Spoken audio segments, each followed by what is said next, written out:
Hey there, everyone. I'm Don, Professor Goway, and welcome to the GowayPro Travel Tale Podcast.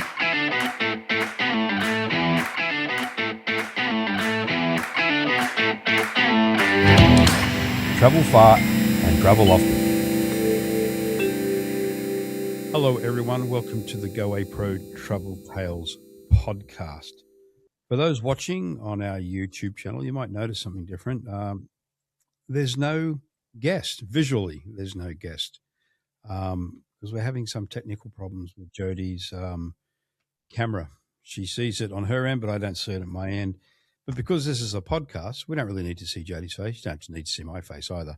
But what we will do, so it doesn't get totally boring and weird just staring at me for however long we're going to talk, we'll throw up an image or two of Jodi. Maybe, Jodi, if you can send me photos of you from around the world, maybe actually from Egypt, because that's our subject matter today.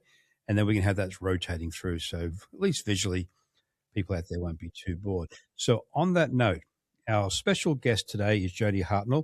And Jodi is one of Goway's destination specialists for the region of Africa. So hello, Jodi. How are you? I'm great. How are you? Very well, thank you. I'm happy to be here. I'm glad you're happy to be here. Where are you coming from? As I can't see you, I assume you're at home somewhere, and if so, where is home? Right now, I'm coming from home, Regina, Saskatchewan. Oh, so, Saskatchewan. Yes, the only one right now that works at Goway from Saskatchewan. I'm kind of here. Where's Jennifer Murray? She's in Manitoba. In Manitoba. So Brandon, Manitoba, Goway's. It's only about 6 hours. Well, not even, maybe 4 hours from here. So she would be my closest person that works at Goway from Saskatchewan right now. Were you in the office at one stage in Toronto? I remember seeing you around here, I believe. I do go in when we have events and stuff in Toronto or Vancouver, and I like to stay for the week to work in the office. Right. So when we have events, I go and stay longer. Have you ever lived in Toronto? No, I haven't. Oh, okay. I thought, I had this conversation with someone the other day. For some reason, I had memories of them being in the office pre-COVID. Okay, obviously not. So have you been in Regina for most of your life? I was born here and raised here, left a couple of times and came back. And I'm here now for a while and getting ready to do some snowbirding and going to spend my winters away because Saskatchewan winters are notoriously frigid. Brutal. Yeah. So let me ask you some immigrant questions. Me being the immigrant and not knowing Canada that well. Okay. Well, let's put it this way. I know the East Coast pretty well and the West Coast, but most people, probably Canadians, don't know the middle that well. So if you are born and bred in Regina, does that automatically lump you as a country girl? No, well, it depends on how you're looking at that. I think if anybody from outside Saskatchewan, they may view me as a bit of a bumpkin, and I'm proud of that. I don't mind that moniker at all. But it is a city. I mean, there are two main cities here, so Regina and Saskatoon. We have an international airport. Not that we have a lot of destinations internationally, but it's considered international. So it's not easy to get in and out of here. We do have to connect in either Calgary or Toronto or Vancouver. So it's not the prime places to live like Vancouver and Toronto. But I'm happy with my little city. Oh yeah. I didn't mean to imply any disrespect at all. Not at all. If it came across that way. It's just that, again, most people outside of Canada will know the bigger cities, Vancouver, Calgary. Of course. Yeah. Well, a lot of people aren't really sure. Like, a lot of people have not heard of Saskatchewan.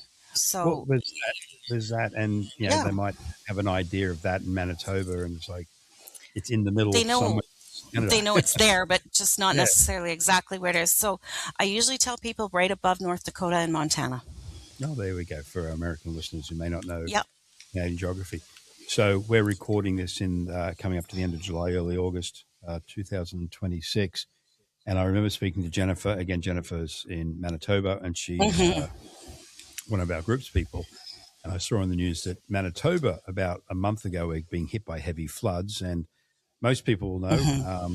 lots of wildfires in Canada at the moment. How are you and your area doing with We're not wildfires? bad. You're not We are bad, the prairies.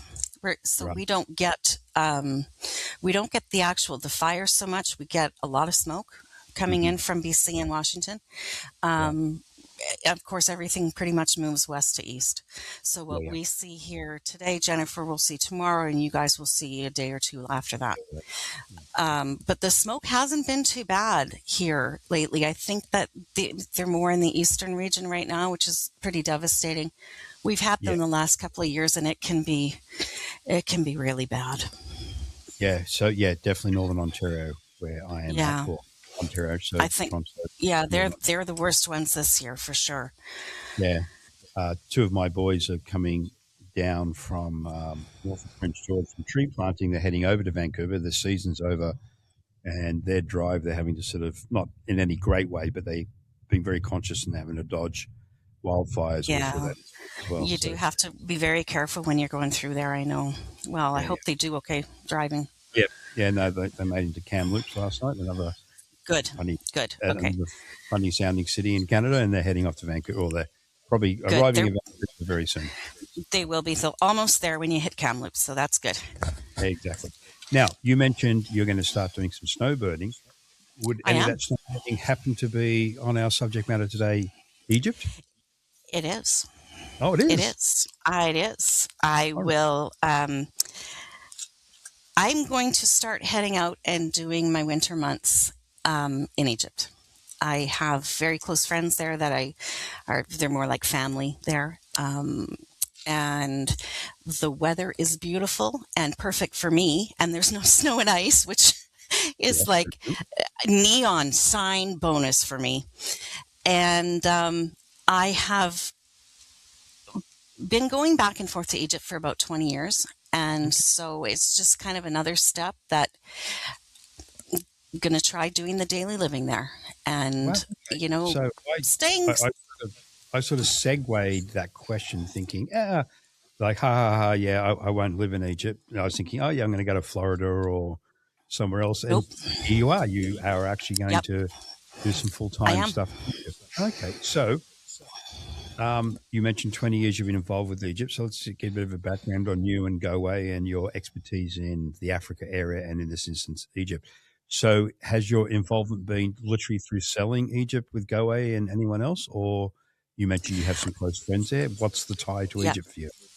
I started doing, before I came to Goway, I started Hmm. doing Egypt small group tours. And I put those together.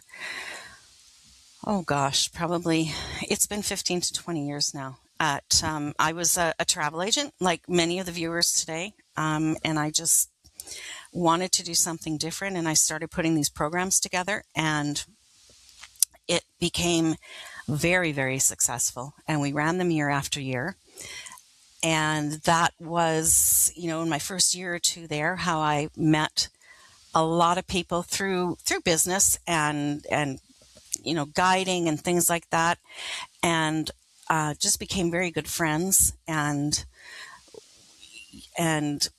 so, I mean, I've been selling Egypt for as long as I can remember, um, and it's one of my happy places. Okay.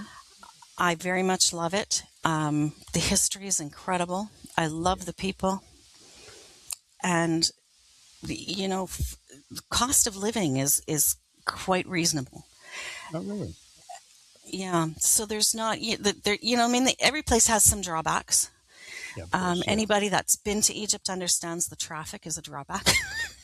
um, Traffic is it's something else. I don't Yeah. drive there. Right. Um, I did learn at one point, and that was probably about 10 years ago, and I've never sat behind the wheel since then. Just don't have to do that. I just Right. don't have to. But yeah, it's become my passion, Okay. and Then. that So was how I got started with Goway.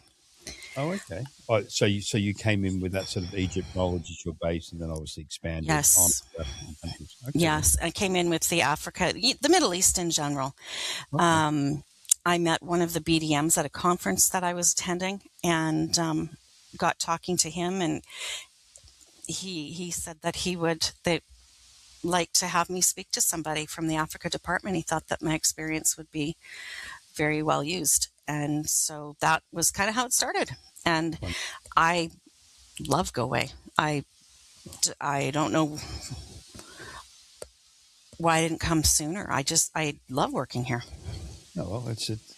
In my view, everything's about timing, and obviously the timing was right when Yep. you met the PM, and it's what you've been here. How many years? Um, 8 or 9 now, I think. There we go. Okay, that's a good innings, as they say in Australia. So, when you go back, or when you go to do your snowbirding experience in Egypt, where are you going to base yourself? Is it the classic Cairo? Are you going up to the Mediterranean, Alexandria? You're heading further south, or to a city that maybe most people don't know about? I will be headed to well, it's a satellite city of Cairo. It's called Okay. Pyramids Gardens, and it is Hmm. located directly across the highway from the new uh, big Egyptian museum. All right. And of course, right beyond that are the pyramids. Okay. So very, very close. Yes, the traffic is incredible out there now. Didn't used to be like that, um, but it's a very unique place to be. Um, More of a neighborhood than a big city Right. in So that is respect. is the area you're going into a expat type area or conclave, or is it just general Actually, suburbs of not Cairo? really. Not Okay. really. Most of the expats live around the Zamalek area, which is kind of downtown. It's an island in the downtown area.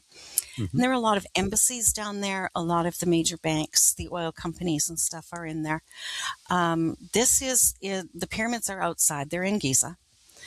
Um, and the reason I chose to do that is because my friends and family are out there. And so for Oh, you got us, much easier. you It's have a family chosen there. family for me. It's it's it's just when you've been with people long enough, they feel like your family, and I see. that's Yeah. kind of how. Yeah. So with them being out there, I think it was important because we all know that you can take an hour and a half to drive into the city sometimes. So we Yeah. figured the 20-minute drive was much better. And so that's where I am. I've not had any issues or anything out there. A lot of people speak English. Well, that was my Um, next question. Do you speak Arabic? Very little. And when I do, it's a source of great amusement for most native Egyptians. Okay. I know some words. I can get by. I do a lot of talking with my hands, Right. and I manage to get by honestly. And people, like I said, the people are lovely. They will usually figure out what I'm trying to say, and even the shopkeepers will tell me certain names of things Hmm. to try and remember for next time when I want them. So, But I have down like the fruits and the vegetables and that kind of thing. right. Okay. So, when you go to Egypt as a traveler, and again, I haven't been for a long time, my experience, and I don't think Hmm. it's just a great deal from people I've heard speak of it when they come back from a tourist point of view. There's a lot of, you're hassled a lot on the street, though you're also very, very Hmm. welcomed, and they love having travelers there Yes. to visit Egypt. Is it a different Yes. vibe when you live there as a Westerner, as a single white, or I assume you're single. I don't know if you're single or married. No, As I a am. I am. It's actually, and very, very blonde. So I'm not. I don't blend in. right, yeah. So, Um, do you find it because you are probably having a more in-depth experience than the average person because you've been back so many times, you're now going to choose to live there, mhm, mhm, albeit part time. Obviously, it's not a concern to you because otherwise you wouldn't be going there to do what you're going to do. But mhm. are you looked at, I don't know, not weirdly, differently, or like, are you a bit of an amusement to them as a foreigner living outside of where most expats would live in Cairo? Of course. Oh, yeah? Of Okay. course. Yeah. You always get, people will always look and they might stare. It doesn't mean that they're doing it in a negative way. Don't get me wrong. There are some times that you can tell people are going, "What are you doing?" Yeah. A smile and a wave. I don't care. But no, most people are quite welcoming. They ask where you're from. They ask where you live. I have not been able to say in Egypt yet to see what their reaction would be, but I imagine it's going to be gales of laughter when I do say it. Yeah, well, They're very happy people, and so it'll be interesting.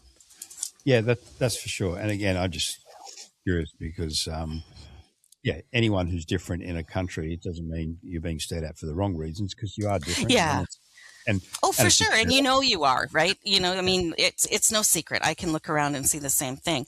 I mean, that being said, I do, there are times that if I am doing some traveling there, I will, the touts and the hawkers will ask me to buy things.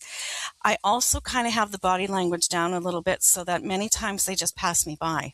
And I think Right. that's one of the keys that you have to learn, and especially for us in North America, to not look at somebody and continue to walk without a smile or a nod is perfectly acceptable there. Yeah. And I think that the more, oftentimes that's why people will stop and or they get harassed, as they say. And I understand. I've seen it happen a million times, and I always think, oh, you guys, they would buy so much more if you'd leave them alone. And unfortunately, that doesn't always get their kids fed for that night, so they tend to be on the more aggressive side. There's so many of them. Yeah. But it is, every place has its little idiosyncrasies, and that's just one that you deal with. Well, yeah, and again, I don't think that's exclusive to Egypt. I was in No, Africa I don't think so either. last year with my family, and I kept saying to my wife in a joking fashion, like, don't make eye contact with the vendors. Exactly. If you look, or and like, of course you want to be polite and be nice, but as you say, Right. sometimes it's better in that environment. It's not being disrespectful. You just you walk by, don't look, don't smile, and that's the sign you're not interested. As soon as you look or smile, and I remember Then you're interested, yeah. you're interested, then they're on you, and then you get the guilt by if nothing else. So interesting. It is, Okay. and it's not rude by doing that. It's, exactly. we consider it rude and we feel guilty. It's Yeah. not rude. It just means you're not interested, and there's nothing wrong with that. Yeah, and you and directly you will acclimatize if you haven't already to being able to do that, so you don't get bothered Yeah. as much. Okay, so let's talk Egypt. A couple of things we want to bring up today. Like, we're not going to go into sort of the usual things. There are a couple of areas I'd like to discuss with you today. One is the upcoming solar eclipse, and then a chat about the Nile, which is a very obviously sought after, common request, should be done when you're in Egypt. But it's not so much the Nile experience, it's how you can enjoy the Nile, and that leads to some of the vessels, which we'll touch on in a minute. So for those that don't know, there is what they're calling the eclipse of the century. It is a total solar eclipse, which will occur actually almost a year to the day, August 2nd, 2027. Maximum totality, 6 minutes and 23 seconds. So that is extensive. Yes. It's Yes. visible across southern Spain. And for those who've listened to our podcast before, we have done a couple of podcasts recently on Spain, Portugal, the Canary Islands, all of which are right in line. So, yes, we're talking Egypt today. There are other options as well. North Africa and the Middle East in our conversation today. The sun influences everything we experience on Earth. Earth is so perfectly positioned to experience this. Totality hits. This amazing phenomenon that is so rare throughout the universe. This is a great time to learn more about our own star and how it affects our daily lives. Instant chills. I burst into tears. There's no other feeling like it. It's insane. Everybody should be watching.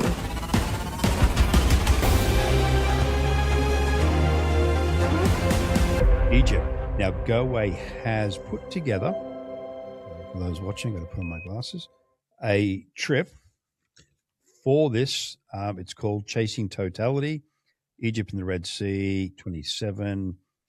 What have we got here? 4 nights in Cairo, 4 nights in Alam, Egyptologist-led tour of the Grand Egyptian Museum. I want to talk to you about that as well, the Grand Egyptian Museum, breakfasts, etc. So can you expand on that particular trip and anything that you may know about, which I know you know something about, the solar eclipse for next year?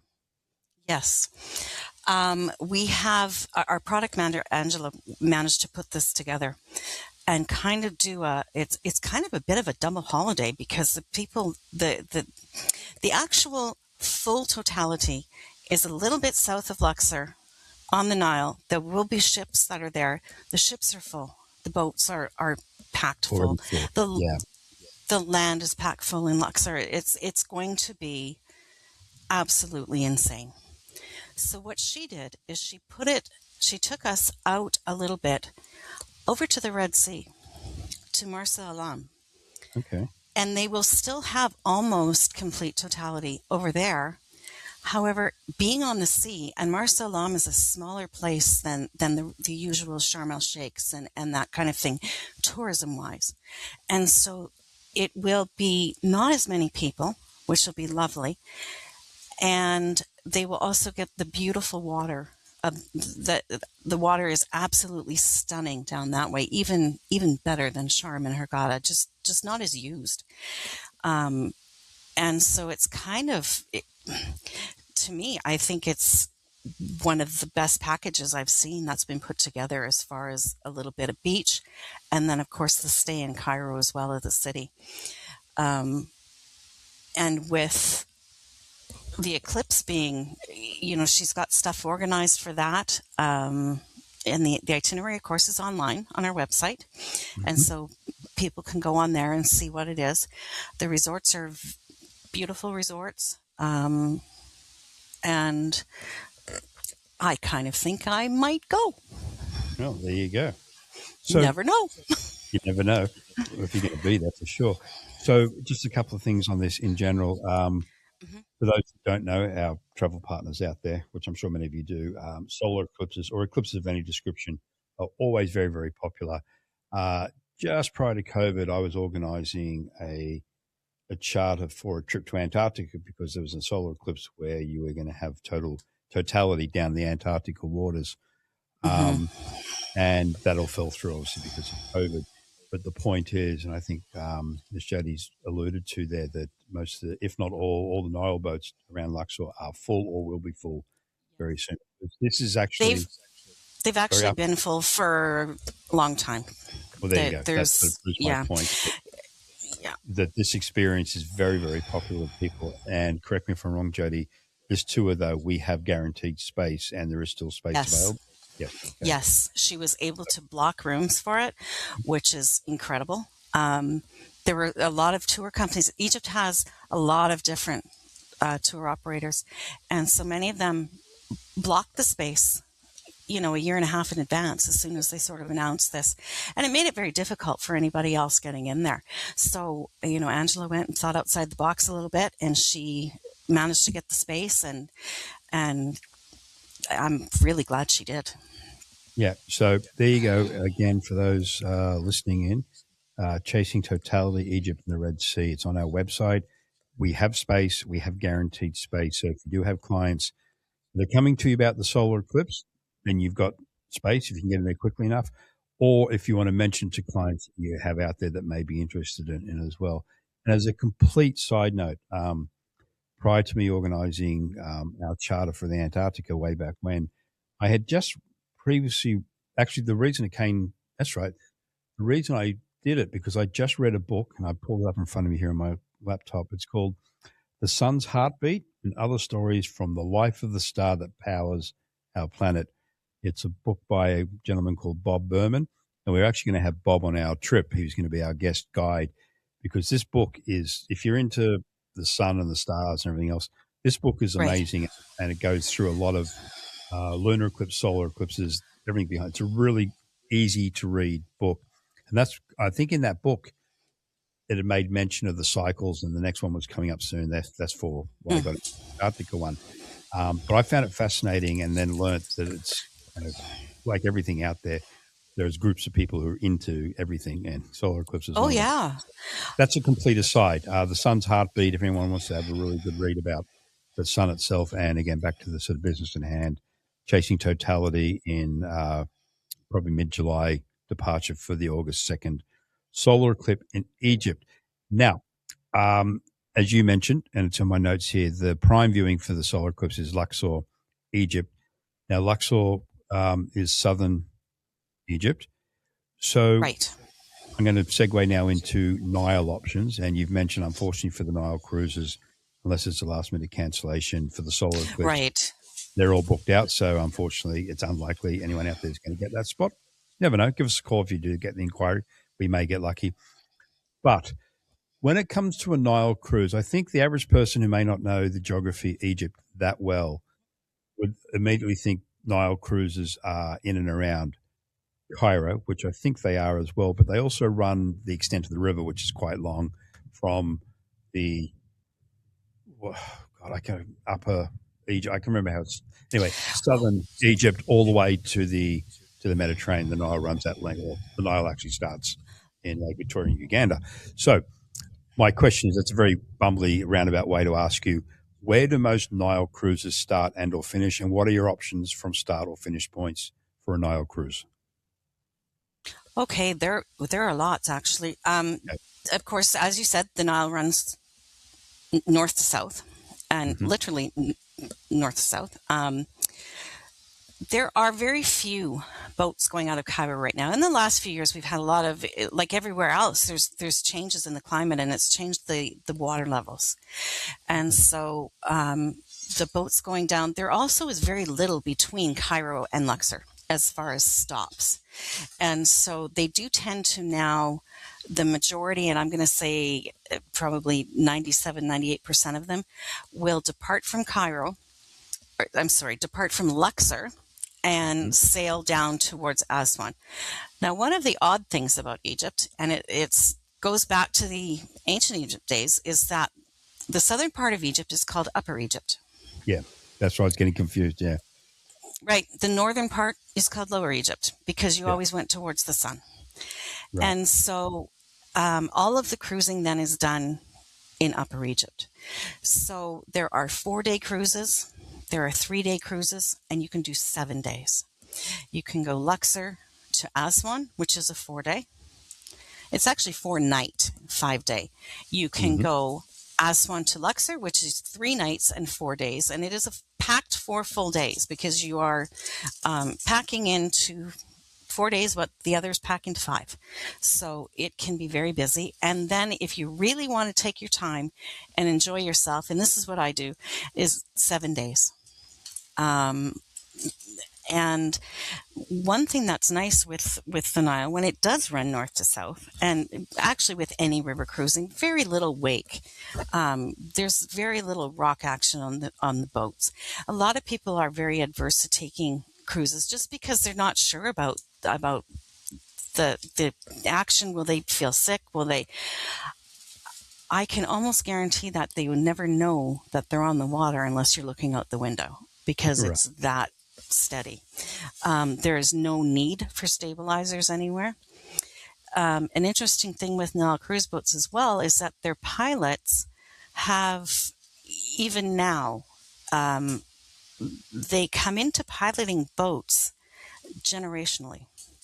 So if their fathers and grandfathers were pilots on the Nile, they know exactly where the shallow spots are. They know exactly where the deeper parts are, where they can maneuver the ships, the boats, how to go around,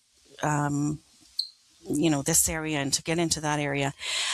And I have actually been on a boat with a gentleman, and very difficult to tell how old some of the people are from the country and the villages, but he had 3 teeth, so he may have been a little bit older. He had been on the boat as a child with his grandfather, whose father had been on a boat with his grandfather. Wow. So Yeah, it was, I couldn't believe it. I thought I was misunderstanding him when he was telling me.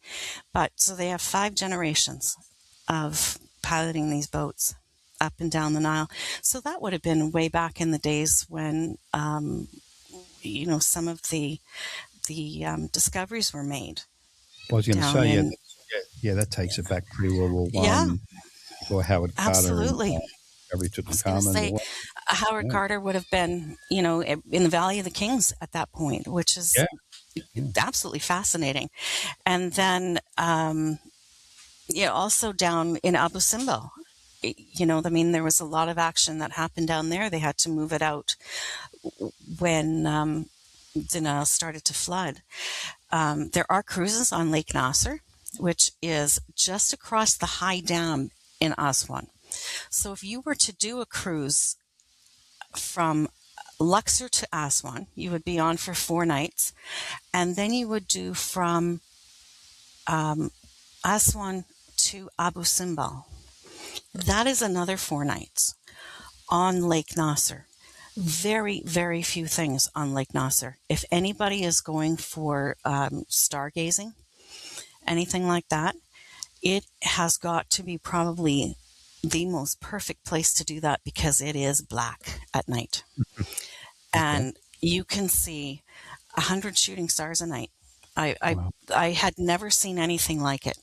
Didn't know it existed actually until my first time doing that cruise. I was absolutely fascinated. The stars in Egypt are bright, incredible. So much more so it seems there than in some other places. So, just for clarity's sake, for those who may not know Egypt that well, as we discussed, this is Upper Egypt, is on the map, southern Egypt, and you head Right. south.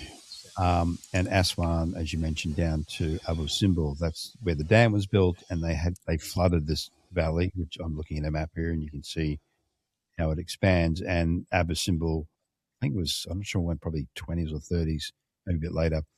They moved some of the big, I can't remember the name of the ruins, the Valley of the Kings. They moved it all, took it apart, and moved it Yes. to higher ground because the dam was going to flood where it could. Now, the Yes. average traveler, though, they probably wouldn't cruise from Aswan down there. From memory, you can drive down or you can fly down or train down or all of the above. I have never heard of anybody driving down just because there's really nothing in between. I Right. believe there is 1 or 2 trains that might Mm-hmm. go. Cruising down there it used to be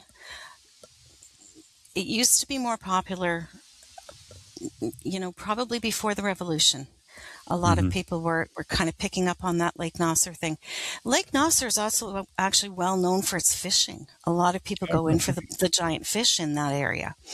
Okay. Getting down into there too, I haven't seen any, but I've talked to some of the guides that have seen crocodiles in Oh, there. There are still some crocodiles in that area because it is very remote.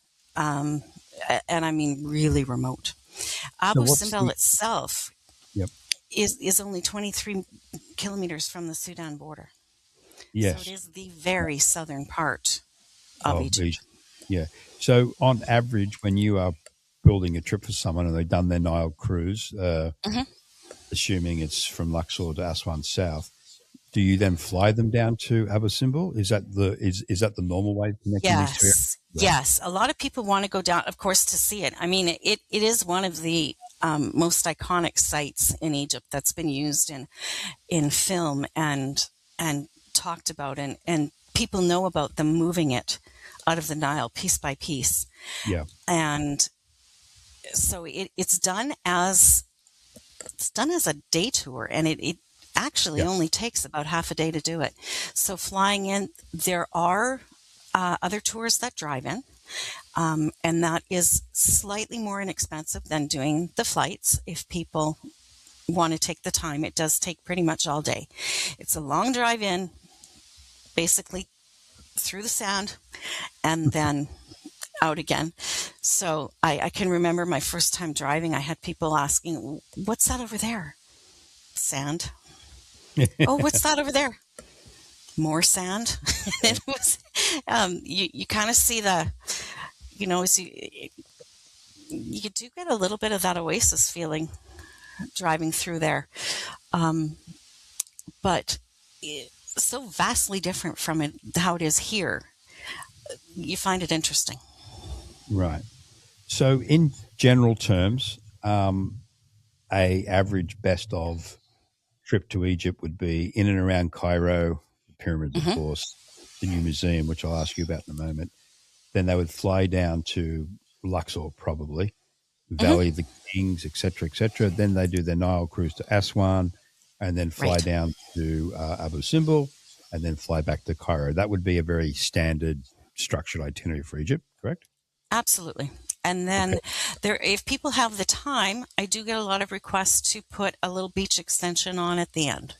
At the Red Sea somewhere, correct? Whether it be Hurghada or Sharm el-Sheikh or something. A lot of it depends on time. Everybody gets different amount of holidays. And people from the Americans tend to get 2 weeks a year, where Canadians are more frequently getting 3 weeks a year. So it just kind of depends on the holiday time that people have. As to the amount of time they can spend. Right. So excluding some of the add-ons, let's drop the Red Sea add-on. Let's drop someone who's interested in Alexandria and maybe the northern coast of Egypt along the Mediterranean. Is 10 days to 2 weeks enough to do what we just discussed? Cairo? Yes.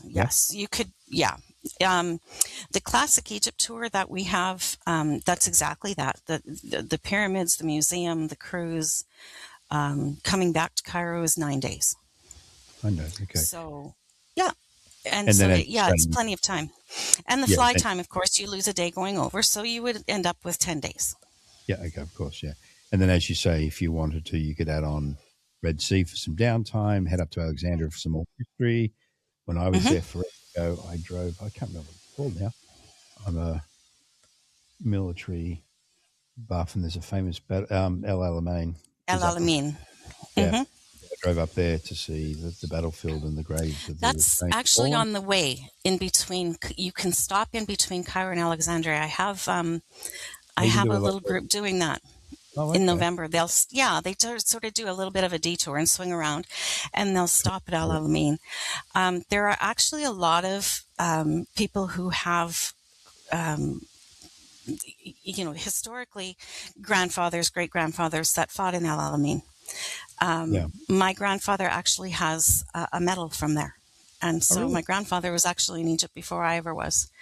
And he earned a medal while he was there for North Africa. So different reasons for stopping, and it is quite interesting, though.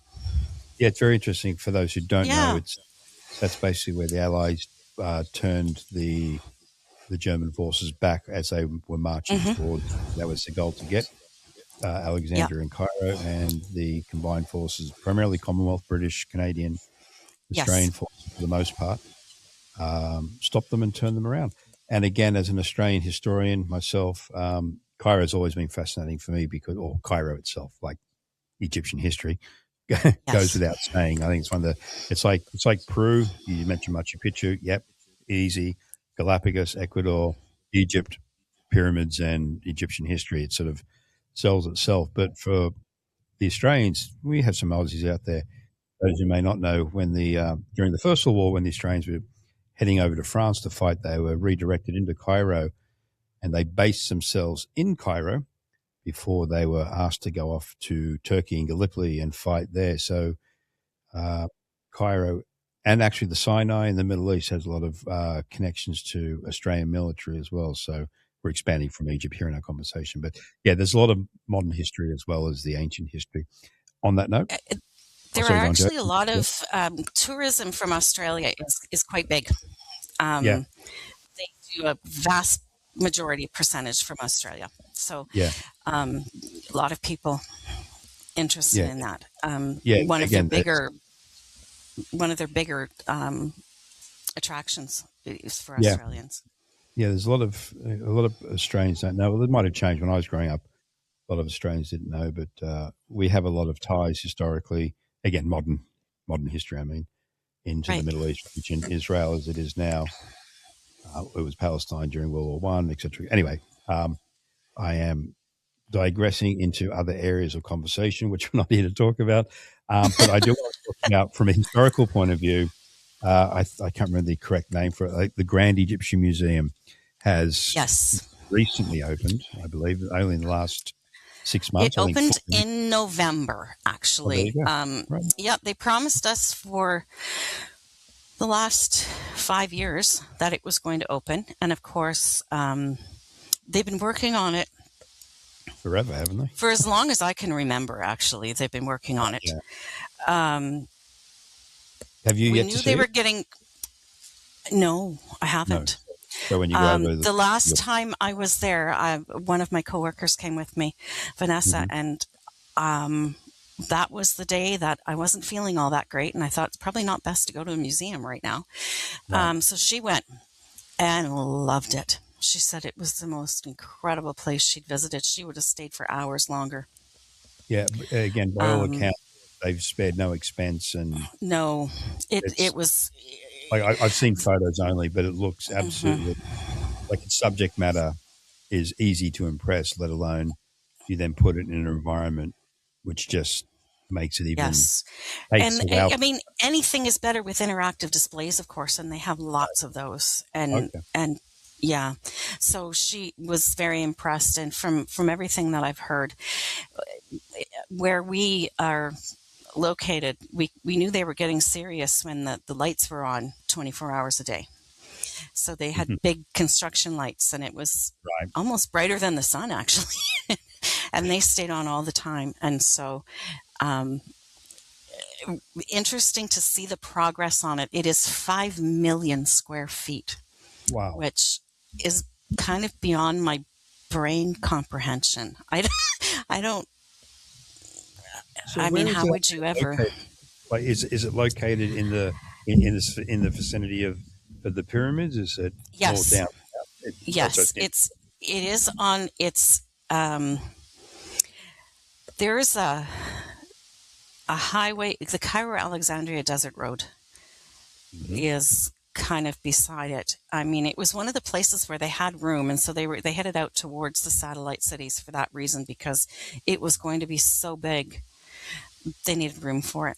So the perfect place was kind of at the end, the opposite end of where the pyramids are. At one end, you have the town of Al-Haram in Giza, and then the other end is flanked by the museum. So the new entrance into the pyramids actually is you go through the museum, not through the actual building, but you enter all in the same place for the museum and the pyramids. It stopped a lot of the traffic going through the local town, which is nice for the people there. And it kind of makes everything a little bit more central for them. Yeah, I've just put it up on my maps here as we're talking, and as you say, it is a stone's throw from. Oh wow, look at that! I'm looking at the satellite image. Oh, it's huge. Yeah, look at that. Well, people, crazy. People, you're looking at it, but yeah. Look at that. Everyone, look at this. You can't see anything. We'll put a picture on. I will. I'll get a screenshot and throw it up. But yeah, the building itself is huge, and as you say, it feeds into where the pyramids are. Right. And that I remember it that well. But yeah, it looks like those. Yeah, well, actually, you can tell they're new highways because the roads are sort of beautiful and dark black, as they have been driven on so much at the moment. So yeah, so really now it's part of the pyramid experience is how you would position it or sell it, or because as you said, when your friend Vanessa went, she could have spent more hours. So actually, let's talk this from a structural point of view. So like a lot of people, they're going to Egypt for the history because it is what it is. Oh, of course, Don't need to sell That's why you go. Yeah, for sure. Yeah. So if you're really into it, would you recommend? I know the answer, but I'm going to ask you anyway, as the true expert. Is there enough to do in just the museum for a day? Absolutely. There you go. Okay. Oh yes, they actually now the most popular tour is half a day, and I don't think it's long enough. I generally will change something in the itinerary to give them a full day. Yeah, I was going to say, because probably just looking at something like King Tut's exhibition within the museum would probably be half a day, let alone all the other history around it. and of course that all depends too on how long it's subjective as to how long people Of will course. wander, right? And we know that. If people are really into it, I actually have a gentleman going in August who's spending 2 full days there. 2 full days. Well, that doesn't Yeah, surprise me. Yeah, he's your thing. waited. He went last year, hoping that it was going to be open. He had booked his trip, and it was supposed to be, and of course things got held up. Mhm. And so he then called his agent this year and said he wanted to go back, and he wanted 2 full days at the museum.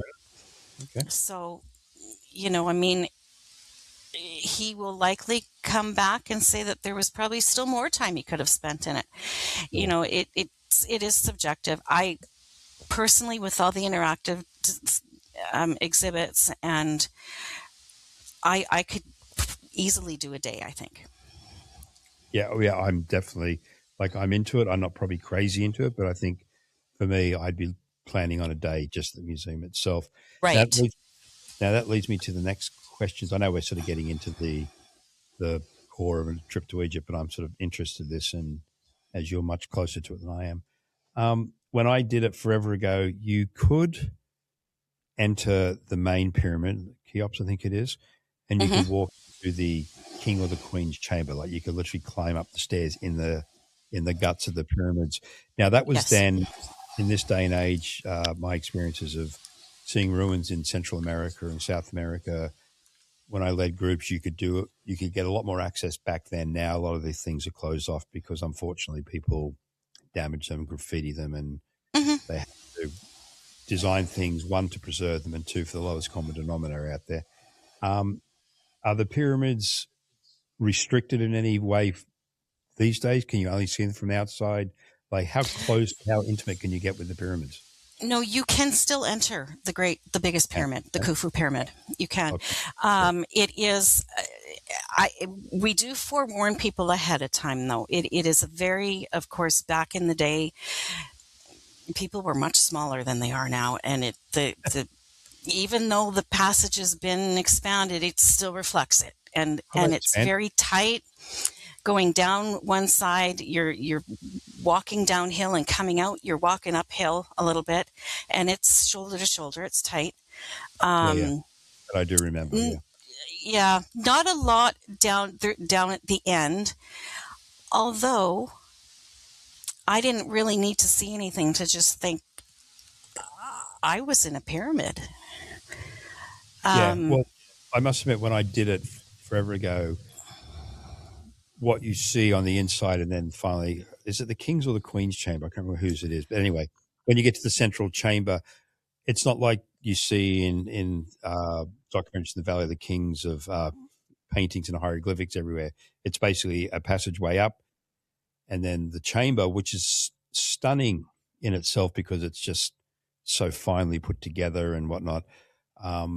But to your point, I was inside the pyramid. That in itself, to me, enough. Actually, they don't go as far as the chamber anymore. There's no. There's a kind of a table at the end of it, or more of a. I don't know what you would call it. Altar. I don't know. Okay. Nothing really around it. Very plain. Nothing. Because of a lot of things have had to be closed off there, and the Valley of the Kings, because of the humidity coming off of bodies, out of our breath, out of, with the restoration, they do switch. Like the Valley of the Kings will switch their tombs out every 3 months. Yes. So you're seeing different ones every 3 months, just for preservation's sake. And that's been in the last probably 10 years when they've, as they get more knowledge about how to preserve and how they're going to keep things for future generations, they tend to change the rules a little bit. And I would assume that may have been with the main chamber as well. Just in order for preservation and stuff, they've just sort of limited it to a certain degree. But then, it didn't matter what I saw at the end. I was in the pyramid. Inside the pyramid, yeah. Do they still have the light shows in and around the pyramid? Yes, they do. And believe it or not, good old Omar Sharif still gives, you betcha, from the grave. He, from the grave, yeah. I don't know if there's plans to update that. There was talk at one time that they thought that they might do a few updates and get somebody that was a little bit more modern. And I heard at one time that Mo Salah was a name they were tossing around. So a football player to narrate that, but I don't know how true that is. It still gets the point across, and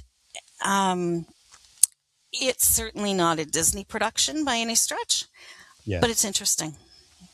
And it's something that you wouldn't experience anywhere else. Of course not, yeah. And I know for years, like even when I did it, you weren't allowed to climb the pyramid, so that's a no-go. They do have the great, one of the pyramids, you can go up to a certain line. Really? And so there are people that will go up and get photos taken and stuff. I believe it's 4 or 5. When I say level, I mean like the rock, the actual stone. It's not a brick. What do you call it? A stone? I call it stone. An exceptionally large stone, but huge stone. Yeah. So they do still permit that in one area. Well, that I didn't know. And however, picking up rocks or gravel or anything strictly prohibited. And as we know, Egypt has a whole force that's for tourism. And so there are tourist police at all of the sites and everything. So they do enforce that fairly strictly, and as they should. It is their history and they need to keep it. Yeah, 100%. And they don't take kindly to people trying to break those rules. No, and they share it with us. So we have to treat it as that they're sharing it with us, and we have to respect that. Of course, 100%. So we've discussed how you can't do certain things, like you can't climb the entire pyramid, but you can go up a little way, and certain areas within the pyramids and other the kings have been closed off. Back to the pyramid. So are there any other experiences around the pyramids? Like we discussed the light and sound show. Are there any other things that have been introduced to experience the pyramids, other than, of course, the huge expense on the museum? They used to have, this kind of, things have modernized a little bit. They used to have where you could get a horse and carriage ride around the pyramids. Now they pop you on a golf cart, and they've got a boardwalk that they've made out of wood. And so the walking, much easier. It's made it more accessible for people that perhaps it wasn't accessible to before because of the uneven ground. And you couldn't, if you had walking disabilities, it was tough to get in and out of there. Yeah. They do have experiences that are available for people who are willing to pay for them. You can get a private pyramids visit early in the morning. You can go there just yourself and your guide, and of course there will be the curators from the pyramids, and the tourist police are also there.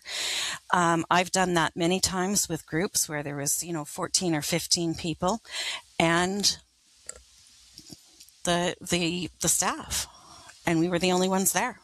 Wow. Now that sounds like, and like if you're into it, that'd be something worthwhile, because as we discussed in the beginning of the podcast, well, if we didn't highlight it, we will now. Traffic's insane because there are so many people. Tourism because there are so many people. Egypt's people insane. That want pictures without strangers in them. That was great. Exactly. Yeah. So that might be worth our agents out there to consider a private pyramid to escape the crowds. People looking for that type of experience, getting away from crowds. So that's a really one I didn't know about. So that's very interesting. Anything else? There are, with relation to the museum, you can also do the same thing at the museum. Before or after opening time, you can have private visits. When you're in a group, if you're traveling with groups, which a lot of people do in Egypt, they like to do group trips there. Mm-hmm. It's actually quite reasonable. when of course there's a charge for it, and it is expensive. But when you're doing it as a group, it's not too bad, and it's a great way to visit, and it's a great way to sell your trip too. When you're doing groups, that you have a private pyramids visit, that was one of our major selling points for years, and it's very easy to do. Early morning, I will say, but still, worth it. Absolutely worth it. The Grand Museum to yourself. Okay. Before we wrap up, one thing I want to come back to, which we actually didn't discuss in detail, we discussed Nile cruises and the sort of logistics of start, finish, etc. You wanted to bring up a couple of new vessels that are available when cruising the Nile. Before you get into that, because you did say they're sort of more of the higher end.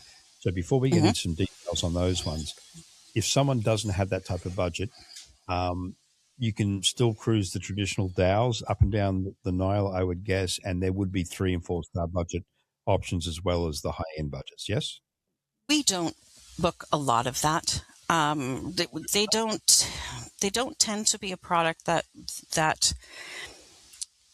Put it this way: when Goway has their clients going, we want to make sure about the safety factor. We want to make sure about food preparation, things like that.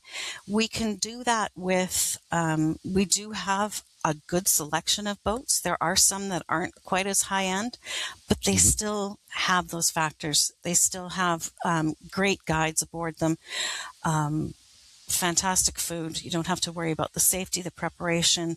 You still have all your comfort facilities, your own bathroom, a comfortable bed to sleep in, some air conditioning to get out of the sun. Every boat, they're just like floating hotels, where you have some that are 4 stars, some that are 5, some that are higher than 5, and depending on the amenities. And so, we do have a lot that you have people that don't want to spend the bank when they're doing that. And I understand that. And we absolutely have a product for that.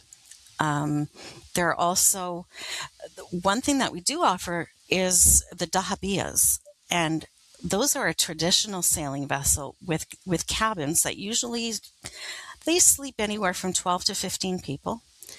And some of them now have a motor, but a lot of them are pulled by a tugboat out front, about 75 meters ahead. And traditionally, they're done with the wind, but of course, can't always count on that. So in order to get them where they're going on the time frame that they have, sometimes they have to be pulled. Those are lovely, silent. And those tend to be very, very relaxing cruises. Most times they have a minimum of about 5 nights on those, just because it can be a little bit longer. But they also stop at places where some of the bigger boats can't get into. So some of the islands and stuff, they'll go into there that the bigger boats can't go into, which is interesting. It's kind of one of those things that if people have been before and they might want to try something different, I will oftentimes throw that in and see if that might be something that they'd like to do. Great feedback from them. People really enjoy them. Okay, then. So I think there were a couple of vessels you wanted to highlight. We have... They're either newer vessels themselves or they're new to Goway. Actually, the 2 that I'm thinking of are actually new vessels themselves. At this point, there was always a theme with Egyptian Nile cruise boats, and they were very heavily decorated. I guess you'd say in a classic Egyptian way. Heavy curtains, usually dark. There was a lot of gold paint. They tended to have some very Egyptian decorating. A lot of palm trees that you had to fling out of the way when you walked in a room. Right. They are changing a lot of those now to be a more European style cruise. So it looks like it's a little bit more upscale. More modern looking cabins and windows, making those windows, expanding them, making them a little bit bigger. Right. And it's a nice change. We took aboard another boat last year called the MS Soleil. And some of my coworkers went to Egypt last year and had a chance to go through her. And if you want to impress a bunch of Goway specialists, they put them on that boat. And let me tell you, actually, on that tour, our Africa manager was on that, and he's from Egypt. Grew up in Cairo and moved to Canada 10 years ago. Khaled, yes. Yeah. And when a boat oppresses an Egyptian in Egypt, it was a nice boat. Yeah. So they came back with nothing but positive things to say about the Soleil. And so I have booked that a few times. There's also Movenpick has another boat called the MS Farah. And it is beautiful as well, done also in the European style. They do tend to be on the upper side of pricing, as with, the European cruises as well. That being said, though, many times paying for those boats isn't always a bad thing. Their food quality is always a little bit better. They might have steak more than once a week. So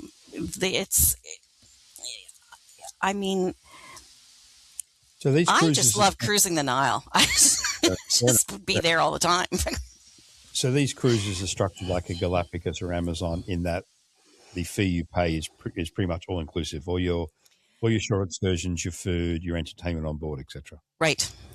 So the thing with Egypt is kind of nice. There's very few ports that you actually would have to get into a vehicle of any kind to go visit any of the temples. Most of them are within walking distance when you just get right off the gangplank. There are a couple that you would have to they would have transportation for you to get there. Mm-hmm. And the only thing that you really would pay for outside of that would be your alcohol. Of course, Egypt is not a big drinking country. They have 2 bottle shops in Cairo, believe it or not, in the whole city of 33 million people. I have been to both of them, and maybe I shouldn't be so proud of that. They had a remarkable array of products, but there were only 2. And so, of course, alcohol you pay for, soft drinks you pay for, everything else included. And the food is plentiful, served often. You don't need to get extra food by any stretch. Yeah, I think and the tours. Sorry, go on. Yeah. Tours included as well. I think it's important to point out too something you just mentioned in passing when I was asking about the more budget style boats, air conditioning. Beach, notoriously, even in the cooler seasons, is very, very hot. So it can be in the south, yes. And that's right, and that's why Goway, we don't tend to book we have to book things that North American people are going to be very comfortable on, and it has to have comforts like air. 100%. And even if you're on a budget, I think in certain instances you need to be conscious of. You very much do. You get what you pay for, and extreme heat environments. Egypt is one of them. I was in India earlier this year. That's another one. Air conditioning. Oh my God, it was a literal godsend. And I think even someone on the budget has said, would be willing to pay to have that. Well, comfort. I mean, we have to remember that kind of heat. Well, a lot of people are used to heat. And we get into Georgia and Florida, and people are used to heat. This kind of heat that's in the summers is dangerous to our health. Yes. If you're outside too long, if you haven't had enough water, if you're not used to it, and we have to consider that it's being used to heat and then staying in that heat for too long is physically dangerous. And so we are very conscious of that when we choose our boats and stuff. Yeah, the boats, and also by extension, the itinerary, not having people outside or doing activities. I don't mean like climbing pyramids and stuff, but just being outside walking in the heat. Exactly. So Exactly. the itineraries are always designed, and our local suppliers are very conscious of that as well. Exactly. Okay. We've been chatting for quite a while, and it's been very, very fun and very informative, but I think we need to wrap up now. So as a reminder, Egypt in general sells itself. We have a wide array of vessels to choose from for the Nile, which is technically Upper Egypt, Southern Egypt, if you look at geographically.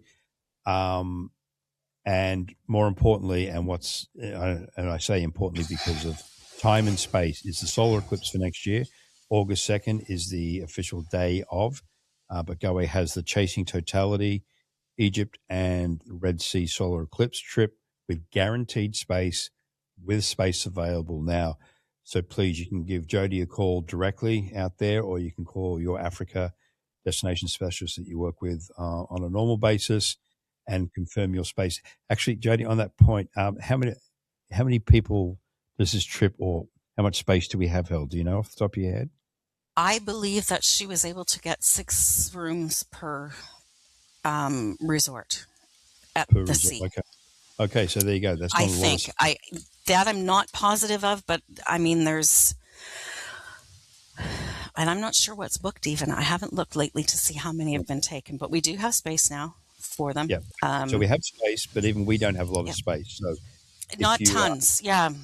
yeah. So our partners out there, if you're looking to present this to your clients, do it quickly. If you have someone come through the door shortly, please give us a call so we can get that space. And because it's not on the main run, as Jodi mentioned before, Angela sort of thought outside the box and got near, and you'll still have a great, mightn't be the 6 minutes, 23 seconds. It'll still be good totality. Oh, it'll still be an amazing view. Yeah. Yeah, I can't guarantee it, but we may be able to get some extra rooms if we run out of space.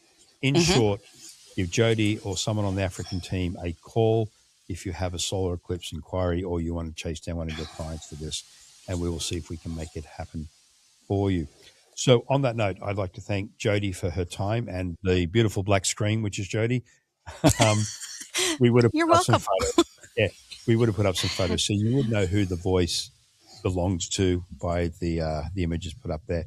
And as always, thank you out there for carving out an hour or so of your time today and listening in. I hope you learned a lot more about Egypt, the solar eclipse, and travel in general with Goway. And until next time.